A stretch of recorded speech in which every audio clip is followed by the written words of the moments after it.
99 бабы 2 бөлігінің 5, 9, 14 тармақтарымен 24 бабының 3 бөлігі 99 бабы 2 бөлігінің 1, 7, 9 тармақтарымен 293 бабының 3 бөлігімен Сакиевте қылмыстық кодексінің 24 бабының 3 бөлігі 99 бабы 2 бөлігінің 7, 9 тармақтарымен 293 бабының 3 бөлігімен Тоқтаубаевты қылмыстық кодексінің 293 бабының 3 бөлігімен 188 бабының 1 бөлігімен Белгожаев, Аскентай, Ильясов, Тоқтаубаев, Қалиахметті қылмыстық кодексінің 293 бабы 3 бөлігімен Ысқақты қылмыстық кодексінің 434 бабымен айыптау туралы қылмыстық істі қарап қаулы етті.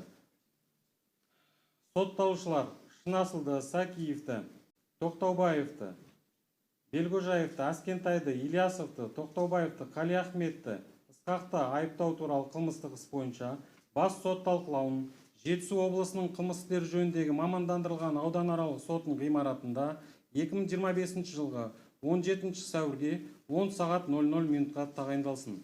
Бас сот талқылауы ашық сот мәжілісінде өткізілсін. Сот өндірісі қазақ тілінде жүргізілсін.